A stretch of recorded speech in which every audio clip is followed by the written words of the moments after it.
Dave Talks Comics, Episode 107, The Great Darkness Saga, Part 4.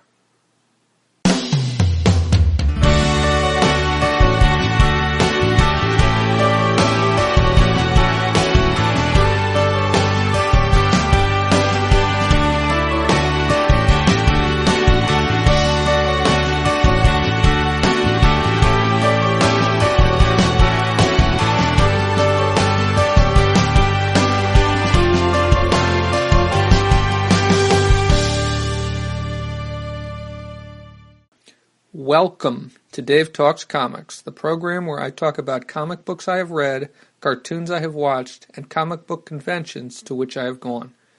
Most episodes are a mix of summary and opinion of what I have read or watched. There will be spoilers.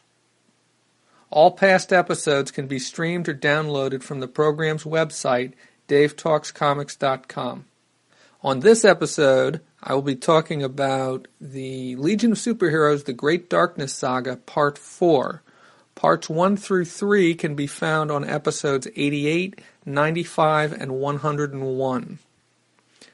In Part 4, I am going to be talking about the Legion of Superheroes, issues 291 and 292.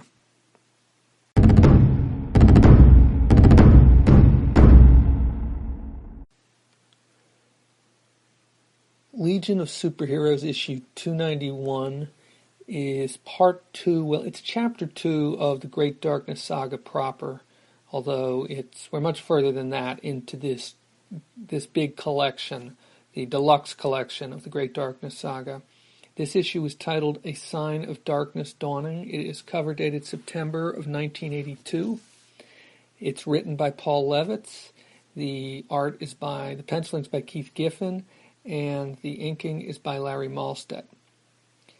The issue opens at Legion of Superheroes headquarters with Dream Girl and Mon-El and Shadowlass examining the Servant of Darkness, who's unconscious at this point, who was captured in the previous issue. Now, despite her appearance, what their tools, their computers, their labs, their diagnostics are telling them is that this Servant of Darkness is an exact genetic clone of Shadowlass's ancestor, Lydia Malor. Now, how they get this information, I don't know. So that's one thing that's happening. Then there's a lot of scene shifts in this issue, and the first scene shift, the next scene takes place on Avalon, and there we see the Master of Darkness and his other servants, the ones who were not captured, there was only one who was captured, arrive on Avalon and to free the wizard Mordru. Mordru is a character who has appeared a number of times in the Legion of Superheroes, fought them a few times, and he is extremely powerful, but the Master of Darkness is able to strike him down very quickly, and he seems to be there to steal his energy. At least it seems like that's what he's doing. He says, "You are powerful, Mordru, perhaps the mightiest of mortal wizards, but I am neither a wizard nor mortal." And he gets struck down, and he will show up. Mordru will show up later on in this issue. The next thing that I want to talk about is, back on Earth, back at Legion headquarters, we see most of the Legionnaires meeting to elect a new leader. And this is something which has been kind of bubbling and percolating in the Legion of Superheroes comics ever since Lightning Lad stepped down as leader of the Legion back at the time that Chameleon Boy took that team to Kundia on a secret mission. And Lightning Lad felt like he'd lost control of the Legion, so he handed over control to Element Lad. And since they needed to have a new election. They couldn't so Element Lad was temporarily in charge. So they're planning to have this election now, or they're talking about it. But the meeting gets interrupted by, three things.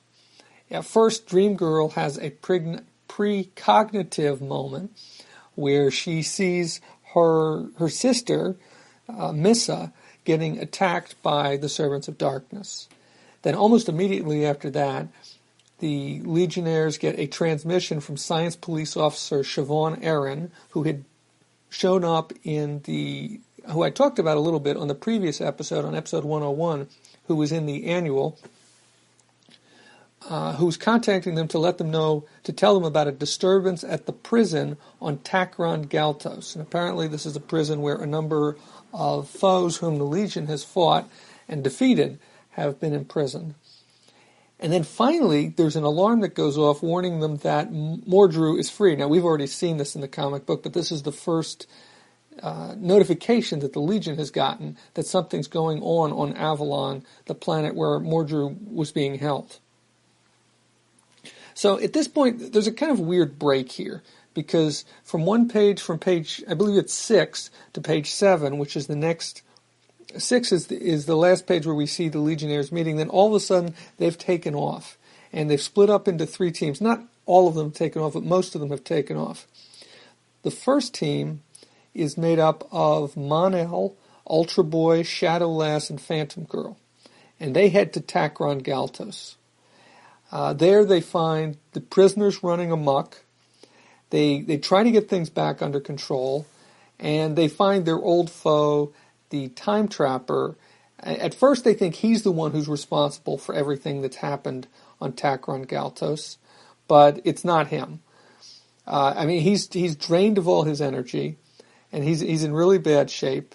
And then one of the Servants of Darkness shows up, the one who rides on an astroglider, and he fights them for a little while, but eventually the Legionnaires get the upper hand, and at that point he takes off. He goes through one of these space warps.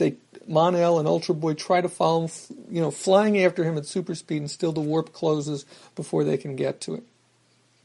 So that's the first team. The second team is made up of Element Lad, Brainiac 5, Dawnstar, Wildfire, Starboy, and Timberwolf. Now they go to Avalon, where Mordru is.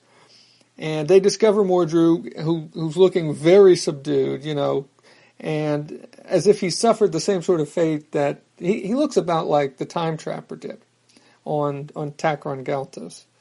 Of course, they don't have that information at this time, but that's basically all that happens. They don't encounter any of the Servants of Darkness. They are long gone at this point. The Team 3, the third team, is made up of Dream Girl, Sunboy, Light Lass, Invisible Kid, and Block. Now they travel to Naltor to help Missa, who is not Light Lass, but Dream Girl's sister. So they meet with Missa. Now Missa is also known as the White Witch, and I believe I talked about her on episode 95 a little bit.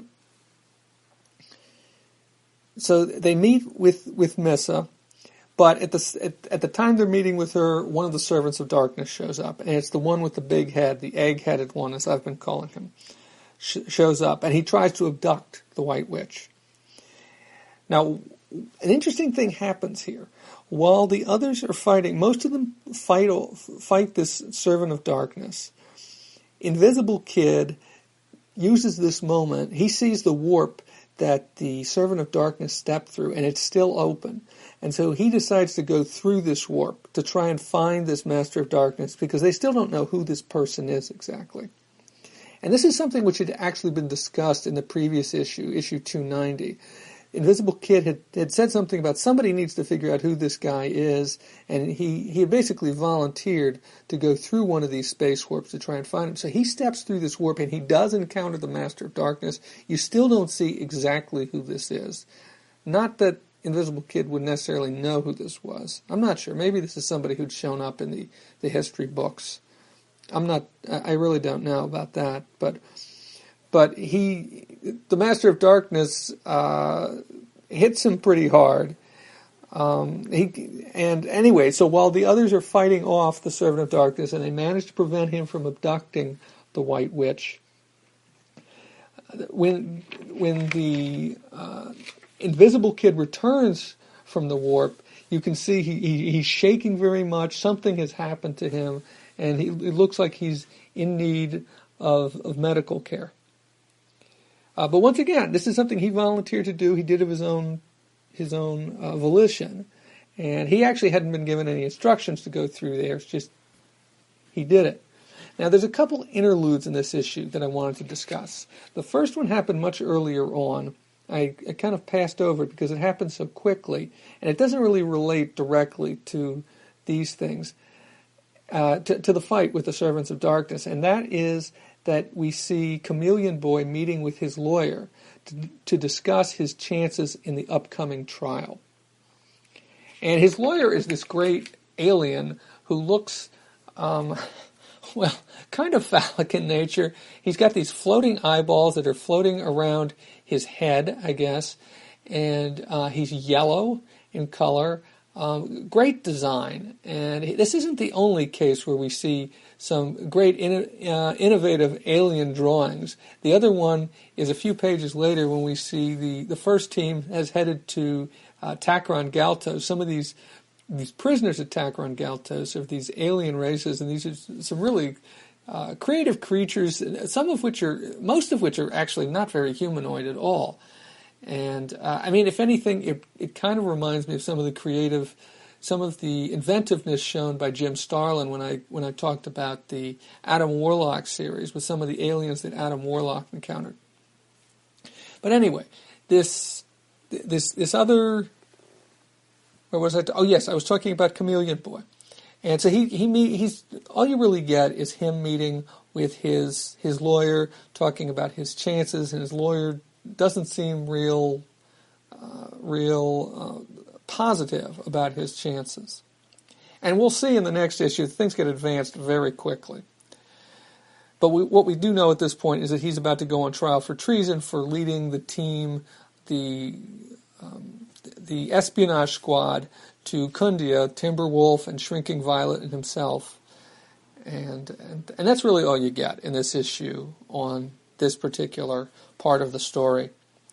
The other interlude that happens is back at Legion of Superheroes headquarters. This is after the three teams have taken off. We see Superboy, who's come from the 20th century to visiting with Saturn Girl, who stayed behind to keep an eye on Lightning Lad, who's still in a coma, and this goes back to the events that happened in Legion of Superheroes Annual Number 1, when when they were battling Computa, and he's still recovering from that. Now, the interesting that happens here, Superboy tries to say some nice things to her, and she really just wants to be alone with Lightning Lad, even though he's comatose, and so Superboy leaves and takes off for the 20th century. But what we find out is that Saturn Girl knows something about the fate of Jonathan and Martha Kent. That is, Superboy's adoptive parents. But she withholds that information from Superboy before he takes off. She doesn't tell him.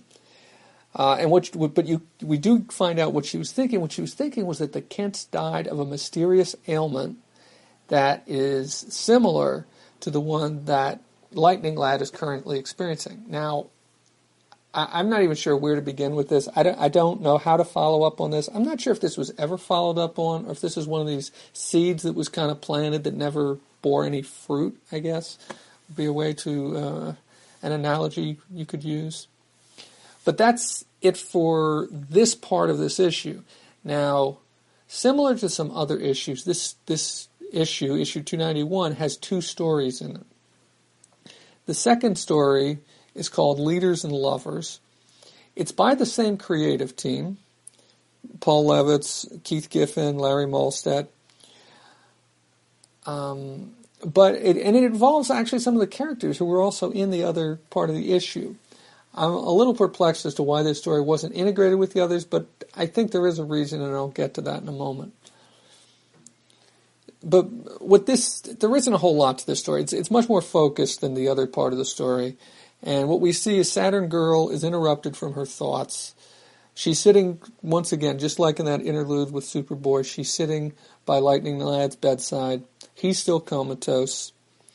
But she's thinking about things, about the recent past, about her time on the asteroid with Timberwolf. And anyway, she gets a call from Cosmic Boy. She gets interrupted from thinking about these things from a call from Cosmic Boy, who's telling her that she needs to vote in the election, because they were going to have the election, they were going to have them all there, and they were all going to vote together. But because everybody's taken off, they're voting, I guess virtually, you could say. They're voting electronically.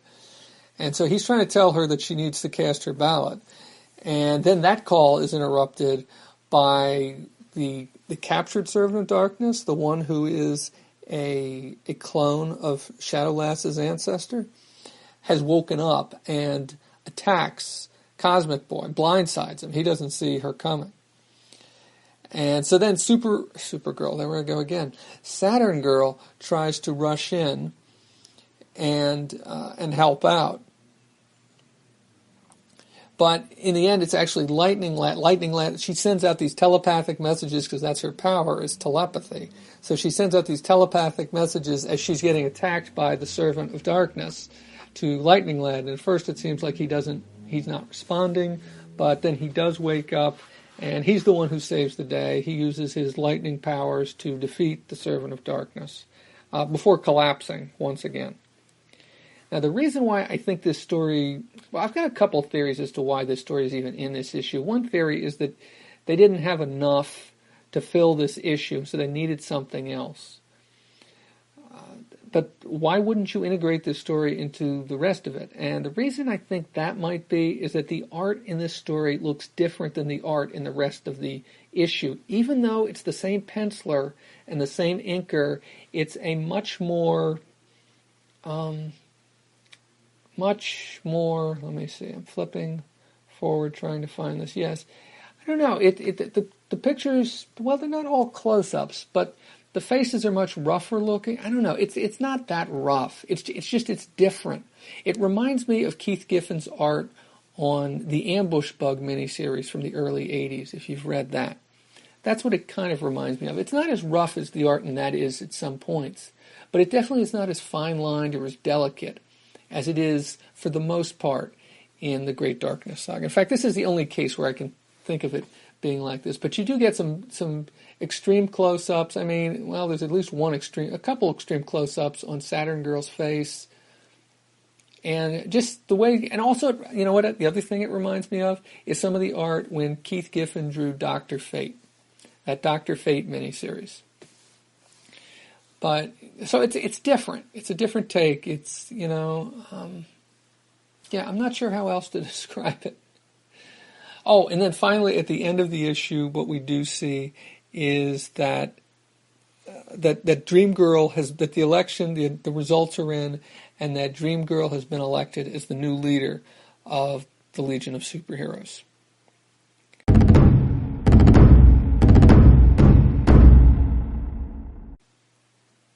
Issue 292 of Legion of Superheroes is titled Darkness Transcendent. And this issue, in some ways, is a little more focused. I actually had to go back and reread this a couple times to pick up on all the things. In fact, there was one thing which I thought that I just wasn't going to pick up on. I thought it was something that they hadn't mentioned, that there was kind of a mystery, but I think I finally figured it out. So this one opens up on Takron Galtos with the group that I called Team 1. That is Ultra Boy, Mon-El, Shadowlass, and Phantom Girl on Takron Galtos, still helping to clean up the situation, which they had more or less resolved. They had this was where the Time Trapper had been attacked by the Servants of Darkness and the Master of Darkness, probably, but they had arrived after the fact. But the prisoners had been running amok, and so they're basically helping to clean things up. The situation is under control at this point, and so they take off. But as they're leaving, they pass another ship that's going in, and they don't realize who's on that ship. And who's on that ship is Reap Daggle, a.k.a. Chameleon Boy. And apparently he's already been tried and convicted of treason. So that seems extremely fast, considering that, I mean, sometimes when you go from one issue to another, you know that a lot of time has passed. In this case, there hasn't been very much time that's passed at all. I mean, in the previous issue, we saw Chameleon Boy meeting with his lawyer to discuss his prospects in the trial. And in this issue, we see he's already been tried and convicted and is being sent to prison. So I guess justice works much faster in the 30th century than it does in the 20th or the 21st century. It's not even the United States, of course, it's the United Planets or something like that in the Legion of Superheroes in the 30th century. After that, we see Teams 2 and 3 rendezvousing at Sorcerer's World. Oh, that's right, I forgot to mention. There was one other thing that happened at the end of issue 291, and that was the Dream Girl had another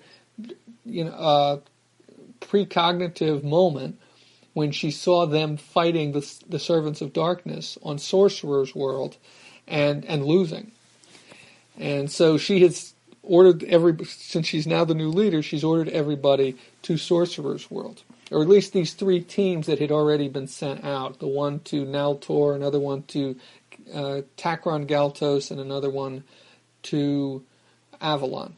So they're all converging on Sorcerer's World. So first teams 2 and 3 meet up, and they head for Teacher's Isle, which is where the powers that be on Sorcerer's World live, or their headquarters is.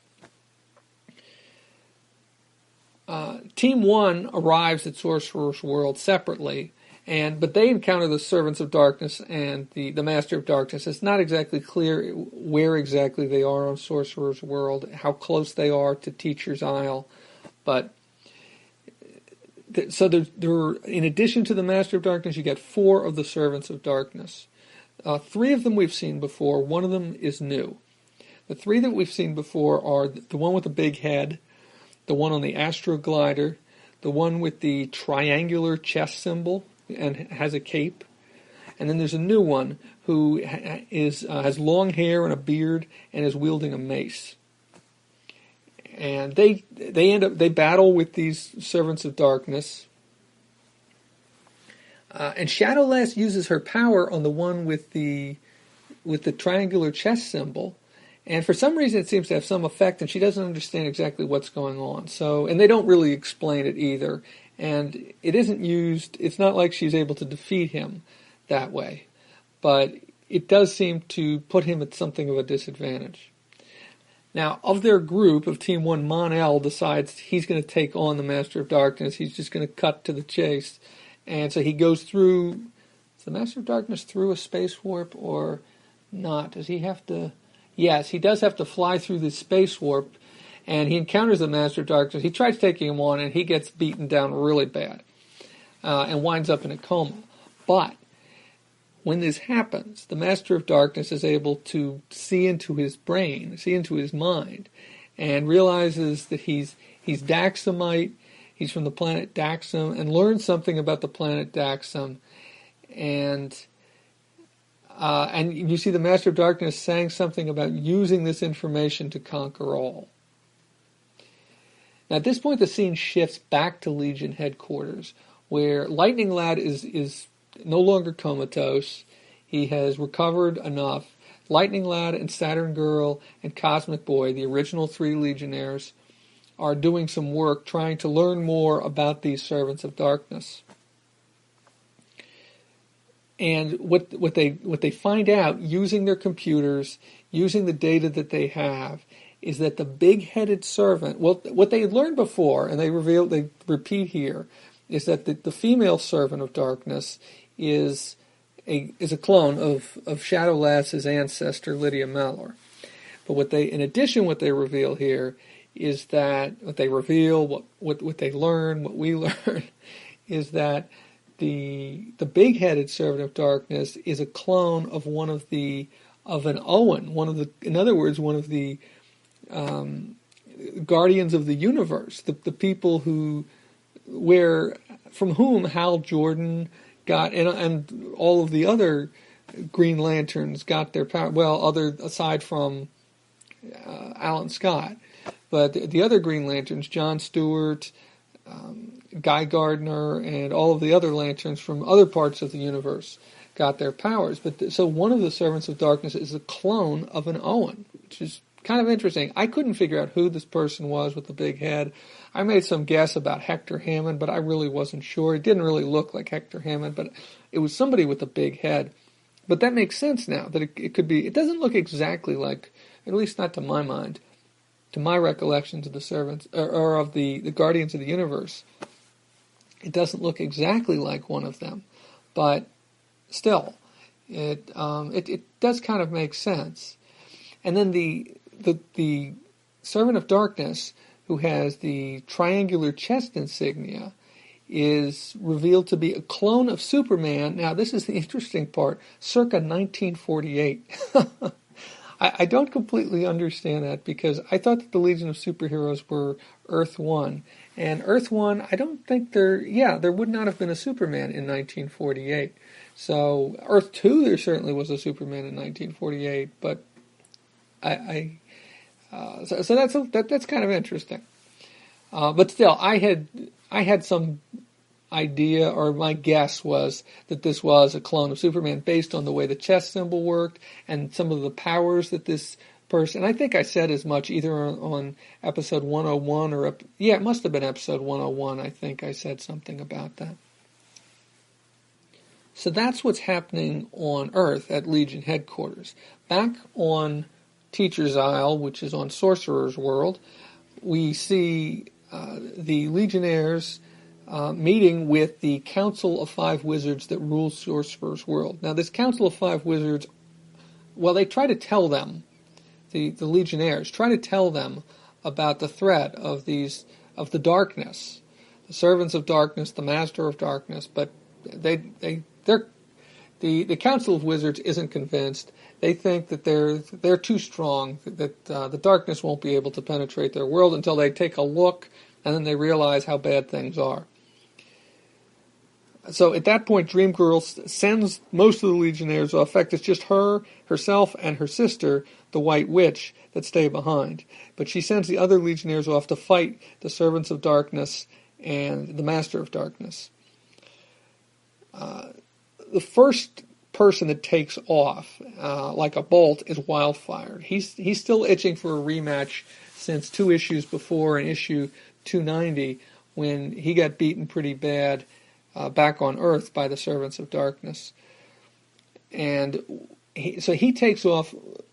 Dawnstar is with him, and when they get close to the Servants of Darkness, Wildfire decides that he doesn't want, I don't know, it seems like he's kind of, on the one hand, he wants to take on the Servants of Darkness by himself, and on the other hand, and actually, come to think of it, he only encountered one of the Servants of Darkness in issue 290, or one at a time, I believe.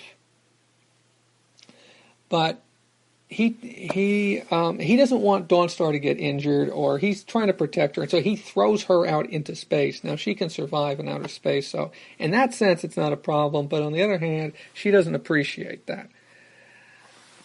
So he throws her out into space at the last moment, and then he takes on the 4 Servants of Darkness that we saw earlier in this issue. But he doesn't last very long because, as you may know, Wildfire is a being of energy. He was originally a human, but at this point he's a being of energy, and his containment suit gets ripped to shreds. So he isn't dead, but he's unable to fight the Servants of Darkness. But at this point, several other Legionnaires show up to take on the Servants, but they don't have any more success. And these are Sunboy, Invisible Kid, Light Lass, Block, Timberwolf, Brainiac 5, Starboy, and Element Lad. And they get beaten pretty bad by the combination of the Servants of Darkness and the Master of Darkness. Now, while all this is going on, back on Earth, once again we see Lightning Lad, Saturn Girl, and Cosmic Boy, and they decide that this is really serious. I mean, based on the analysis that they performed, based on the information that they've gotten on who these Servants of Darkness are exactly, or what they've been able to determine about them, they decide that they need more help. And so they call in all the people who are inactive at this point. They send out calls to Superboy, to Princess Projectra and Karate Kid on Orlando, to Shrinking Violet and Colossal Boy, who are off on vacation at this point, and to Bouncing Boy and Duo Damsel. Back on Sorcerer's World, on Teacher's Isle, we see the Council of Five casting a spell with some help from Dream Girl and the White Witch. Dream Girl doesn't really have much in the way of magic powers, but the White Witch trained on Sorcerer's World and is a magic user, I guess you could say, going back to my D&D roots, a magic user, a wizard, a witch, or a white witch, and she looks very pale. She does not look like her original appearances. I don't think there's ever an explanation given for that. I suppose they just decided to redesign it, at least not at this point. There isn't any explanation for that. But the Council of the Five Wizards, is casting a spell, which to me seems almost more like a prayer, because they're asking for something to help them to battle the darkness, and they specifically say that they're asking for life to help them to battle here we go. To battle the incarnation of death, we ask for life. And then a space warp opens up, and through which comes a baby in a basket. And it's not entirely clear, and they don't know exactly why the baby came through, but the baby is obviously life, and it's a human baby. So the battle with the forces of darkness ends when the Master decides to move on. But before he does, he tells the Legion, "You may live," and I'm quoting here, "you may live to witness my triumph in recognition of the service done me by one of your number." And I think, when I first read this, I was completely confused by it. I tried going back, and at first I couldn't find anything, but on this last read-through, I think he has to be referring to what he got from Mon-El when he beat Mon-El.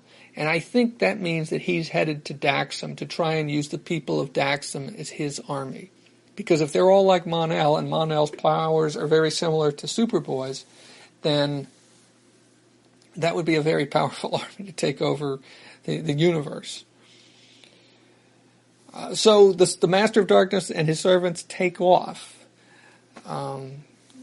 Even though they lost the battle, the Legion has lost the battle, and two of the Council of Five are dead, Dream Girl believes that it was a price that had to be paid. And that even though she doesn't know how, she believes that the baby is the key to defeating the darkness. And that's basically where this issue ends. There's still 4 more parts in this collection of the Great Darkness Saga, although only the next 2 parts are part of the Great Darkness Saga proper, and then there's a couple more issues of wrap-up. I'm not entirely sure what's coming next. I mean, obviously the Legion has to win in the end. But is anybody going to die? I don't know. And I know who the Master of Darkness is, even though I have not used his name on this podcast yet. At least not on any of the episodes where I've been talking about the Great Darkness Saga. One thing that is worth noting is that Keith Giffen and Larry Malstead's artwork is back to what it was before before, you know, how I said that it was different in that second story in issue 291. Well, it's back to looking like it was in the first, and like it has up to this point. Much more finer lined, much more delicate. I'm really not sure how else to describe it, but it doesn't look like it did in that second story. There's no cool aliens, unfortunately, in this issue, unless you count the Council of Five Wizards, like you got in issue 291, and also in issue 290, I think there's some pretty cool wizards, or pretty cool aliens. But there is one moment that I kind of went over, or I didn't mention, and there's an uncomfortable moment between Lightlass and Timberwolf in this issue. This is before the battle begins. When they're on Sorcerer's World, where Timberwolf approaches Lightlass and tries talking to her, and she doesn't want to talk to him. And he tries using her name, and she says something about, well, you can refer to me as Lightlass. You know, she doesn't want to get close to him. This is, of course, because she found him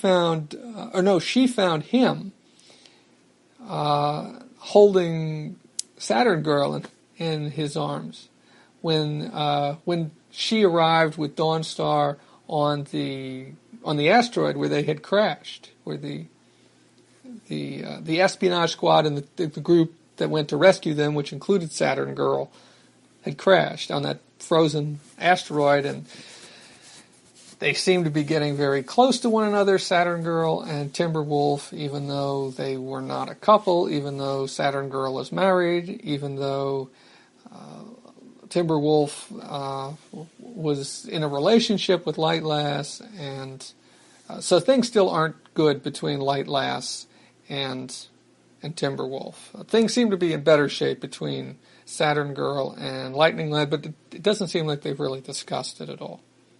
And I'm not really sure if they're going to discuss it at any point, or if that's going to appear in panel, on a page, or maybe it'll be referred to in some way. I don't know.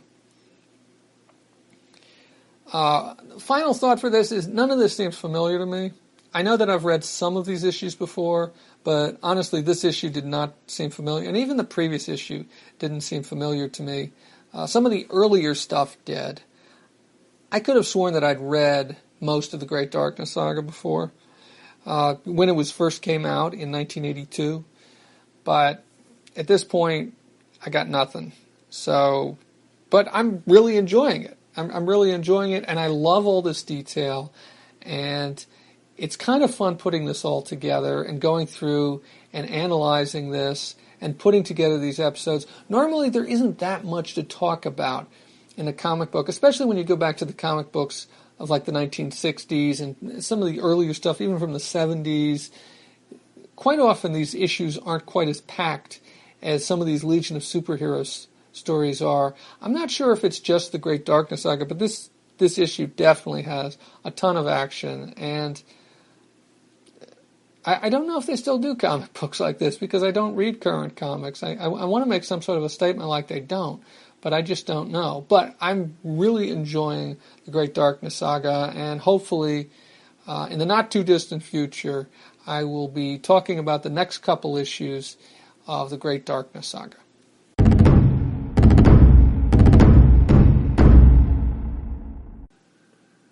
A little bit of background information about two of the villains that appear in the two issues that I talked about on this episode, but that don't really do a whole lot. The first one is Modru, or Mordru, and I have trouble with that name for some reason. It is Mordru, Mordru.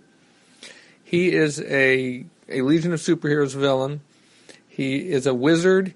I'm getting a lot of this information from the Who's Who, the original edition of Who's Who. He is 7'6". He has long white hair, green eyes. He's a master of black magic, and he ruled Sorcerer's World, which is also known as Xerox, and that's spelled Zerox. And I learned that from his entry in Who's Who. He ruled Xerox, or Sorcerer's World, for a time. According to this entry, he loses his power when he is in an airless situation or buried alive. His first appearance was in Adventure Comics number 369, which is cover dated June of 1968. That story, which stretches over into Adventure Comics 370, also features the White Witch, because she trained on, well, I'm not sure if that's why she appears in it, but she trained on Sorcerer's World, so there is some crossover between, there is some common history between Mordru and the White Witch. My first introduction to Mordru, I believe, was in Justice League of America number 147, which was cover dated October of 1977, which was one of those Justice League, Justice Society team-ups in which also featured the Legion of Superheroes, and Mordru, I think, was the primary villain of that. I don't know if I've ever read that entire story. I don't know if it lasted 2 or 3 issues, but I think I still have that issue. I think I found it. It was a coverless copy that I found at a flea market or something like that. But a little more about Mordru. He wears a purple and green outfit with a green hat, which has wings on it. I guess a little bit like Captain America, but it's a hat, not a cowl or a mask. And he briefly showed up in an episode of JLU The Greatest Story Never Told, where he's not the primary villain. It's basically a Booster Gold story. Booster Gold is the main character, and there's this fight going on. The League is fighting Mordru, but Booster Gold is kind of put on cleanup duty, and so he's or crowd control. So it's all about Booster Gold, but Mordru does show up in that episode, and as far as I know, that's the only time he shows up in the DC animated universe. I mentioned the White Witch. I talked about her on episode 95 when I talked about part 2 of the Great Darkness Saga. So if you want more information about her, I'd recommend going back to there. I'm still not sure exactly what the story is on her change in appearance and if that is ever revealed, because she is extremely pale. I mean, she's basically very white. And I mean, not just a pale pink, I mean white. And her hair is different, and she's got these little antennae coming up from her eyes now, which I don't think she had before. But I don't know, maybe I shouldn't speak too much about that because I haven't read those original appearances, but I think there's only 3 issues that she showed up in prior to this. And then the final villain that I want to talk about is the Time Trapper. I really don't know much about the Time Trapper. I haven't read any other stories that he shows up in. He's kind of mysterious looking. He wears a pink or purple, or maybe it's fuchsia-colored cloak. His base of operations is the End of Time, and he's a member of an organization called... No, wait. Let me make sure I get this right now. I've got this in my notes. It says Iron Curtain of Time. Oh, he created the Iron Curtain of Time. I'm not sure exactly what that means. That prevented humans from using their newly gained time travel skills to advance beyond brief periods into the future. Well, I wonder how that works with the Flash, who was traveling to the distant future. Okay, anyway, he's like Mordru. He's pretty tall. He's 6'10", weighs 240 pounds. He was last seen just before the Great Darkness Saga in Legion of Superheroes issues 280 to 282. His first appearance was in Adventure Comics number 317, which is cover dated February 1964, which was also the first appearance of Dream Girl. And finally, one other thing. I noticed this just before recording this. I was looking through these issues again, and I noticed that Mon-El recognizes the Master of Darkness when he encounters him. And he says something like, you, it's your... And then the Master of Darkness hits him with these eye beams, and then so Mon-El doesn't say anything else and winds up in a coma. But apparently Mon-El knows exactly who the Master of Darkness is, which I don't think was the case with Invisible Kid, because Invisible Kid didn't have that sort of reaction in issue 291 when he saw him.